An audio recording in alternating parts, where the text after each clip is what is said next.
buat Mbak Cut Intan Nabila yang nonton video ini. Nah, ini alasannya kenapa kalau rumah tangga udah nggak bisa diselamatin dalam case ini, itu mendingan bercerai demi anak, demi anak. Enak ya perempuan kalau punya wajah cantik, pasti disayang sama suaminya, diperlakukan dengan baik oleh suaminya, rumah tangganya pasti bahagia dan semacamnya. Beberapa dari kalian mungkin pernah terlintas pemikiran-pemikiran seperti ini. Tapi itu semua tergantung gimana pasangannya. Apakah pasangannya orang baik atau sebaliknya? Karena ini ternyata tidak berlaku pada selebgram cantik Cut Intan Nabila yang sekarang lagi banyak banget dibicarakan di berbagai sosial media karena dia menjadi korban kekerasan dalam rumah tangga yang dilakukan oleh suaminya. Kalau teman-teman lihat di akunnya, kalau teman-teman tahu orangnya seperti apa, kurang cantik apa Cut Intan Nabila ini. Tapi karena pasangannya punya karakter buruk, dia akhirnya menjadi korban KDRT sama suaminya yang katanya ini sudah berlangsung sejak tahun 2020. Dan kenapa dia masih mempertahankan suaminya itu? Alasannya salah satunya adalah demi anak dan anggapan bahwa suatu saat nanti suaminya ini pasti akan berubah. Tapi ternyata apa yang terjadi? 5 tahun berlangsung, tidak ada yang berubah sama sekali, bahkan lebih buruk. Kalau teman-teman lihat CCTV, video CCTV yang beredar itu, yang nggak mungkin lah aku tayangkan di sini, yang terjadi adalah suaminya ngelakuin KDRT di deket anaknya yang masih bayi.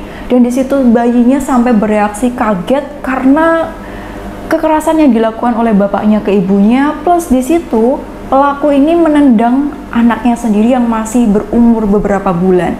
Apanya yang berubah? Ya, benar, berubah jadi lebih buruk. Dan sebab mereka ribut di CCTV itu adalah karena suaminya ketahuan nonton video porno. Nah, yang pengen aku bahas di sini adalah kenapa sih beberapa perempuan yang menjadi korban KDRT atau kekerasan oleh pasangannya itu selalu beranggapan bahwa ini suatu saat nanti pasangan aku pasti akan berubah menjadi lebih baik, sehingga akibatnya dia mempertahankan hubungan yang jelas-jelas udah nggak sehat. Padahal dia udah dipukulin, padahal dia udah dikata-katain, ibaratnya bukan cuma secara mental aja, tapi secara fisik pun udah ada efeknya gitu. Kenapa? Yang pertama, kemungkinan korban pernah menjadi korban KDRT di rumah tangga orang tuanya. Dia melihat kekerasan yang dilakukan oleh ayahnya terhadap ibunya atau bahkan ayahnya terhadap dirinya. Karena sering dia lihat seperti itu di masa kecilnya dan traumanya ini belum sembuh, akhirnya dia menganggap kekerasan itu normal. Wajar, aku udah biasa dengan pemandangan seperti ini. Sekalipun mungkin kalau ditanya dia menderita atau tidak, secara lisan dia bilang menderita dan mungkin secara batin dia juga seperti itu. Tapi karena bawah sadarnya menganggap itu hal yang normal, akhirnya dia lagi-lagi mentoleransi kembali pasangan yang udah jahatin dia, udah mukulin dia, udah menyiksa dia secara batin. Karena itu tadi bawah sadar yang belum sembuh, luka, trauma yang belum sembuh akibat dia pernah menjadi korban KDRT dari orang tuanya dulu. Dan ini juga termasuk anak yang melihat itu. Jadi nggak melulu anak yang menjadi korban atau pernah mendapatkan pukulan, tapi anak yang melihat itu pun juga bisa menjadi seperti ini. Caranya menyembuhkan gimana? Ke psikolog untuk melakukan terapis dan semacamnya agar luka ini sembuh, sehingga bawah sadarnya, pola pikirnya, cara melihatnya itu jadi berubah. Kemudian yang kedua, selama menjalin hubungan dengan orang yang nggak sehat ini, selama menjalin hubungan dengan pelaku KDRT ini, perkataan apa saja yang sudah dikatakan kepada korban? Atau bahasa mudahnya adalah barangkali dia sudah dicuci otaknya dengan berbagai macam perkataan manis, romantis, yang membuat korban ini ngerasa nggak bisa hidup tanpa pelaku. Padahal kalau dipikir secara nalar, kok betah bertahan dengan orang yang jahat kayak gitu? Atau mungkin kita yang nonton aja, kenapa sih nggak cerai dari awal aja? Kenapa gitu? Jawabannya, bagi korban tidak semudah itu teman-teman. Karena itu tadi, dalam menjalin hubungan bersama dengan pelaku KDRT ini, barangkali dia sudah dicuci otaknya dengan proses pas dikasarin, kemudian si pelaku minta maaf, pelaku berjanji akan berubah jadi lebih baik lagi, pelaku bilang dia menyesal dengan perbuatannya. Tapi apa yang terjadi? Pasti balik lagi, kasar lagi kalau ada masalah. Gitu aja terus. Bayangin ini berulang-ulang selama 5 tahun, 2 tahun, atau bahkan lebih dari itu. Apa yang terjadi pada psikologis korban?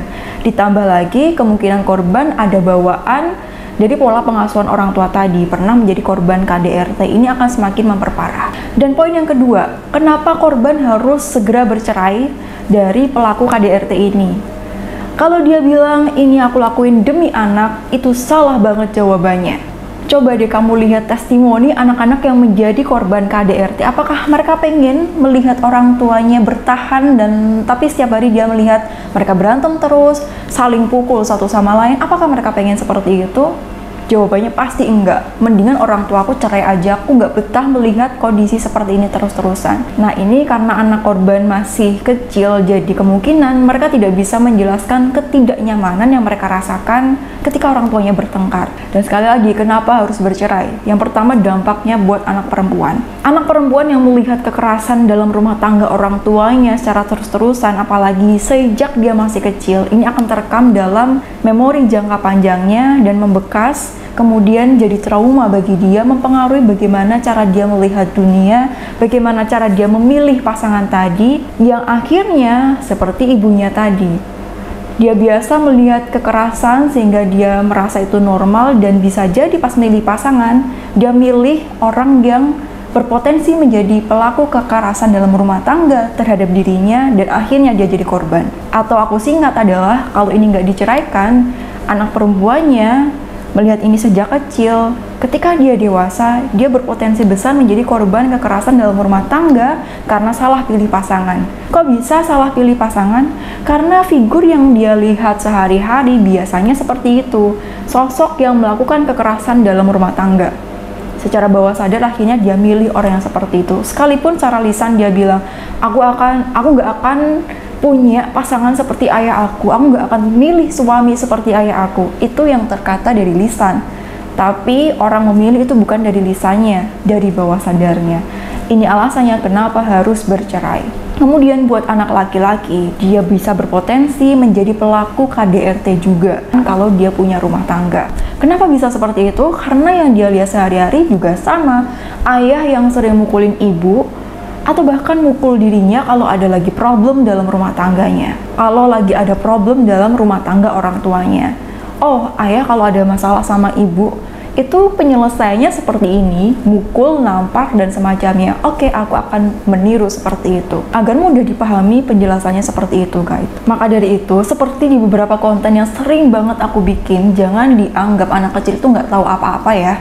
Anak kecil itu justru mereka melihat semuanya, mereka mendengar semuanya, dan mereka merekam semuanya di pikiran jangka panjang mereka, yang akhirnya jadi bawah sadar mereka, yang akhirnya ditiru sama mereka. Oh, penyelesaian masalah itu ternyata seperti ini. Oh, cara menghadapi apa itu seperti ini karena orang tua aku seperti itu setiap hari. Rumah tangga yang nggak sehat ini demi anak, tapi bercerai demi kebaikan anak. Nah, buat teman-teman yang mohon maaf pernah menjadi korban KDRT dari rumah tangga orang tua, pernah menjadi anak yang menjadi korban kekerasan dalam rumah tangga orang tua, melihat orang tua setiap hari bertengkar, melihat orang tua setiap hari mungkin saling melakukan kekerasan dan main tangan satu sama lain, teriak satu sama lain, mengumpat satu sama lain, kemudian mereka bilang bertahan, mempertahankan rumah tangga mereka demi kamu, demi kebahagiaan kamu. Apakah kamu benar-benar bahagia dengan keputusan itu? Apakah kamu benar-benar bahagia melihat orang tua kamu nggak apa-apa bertahan,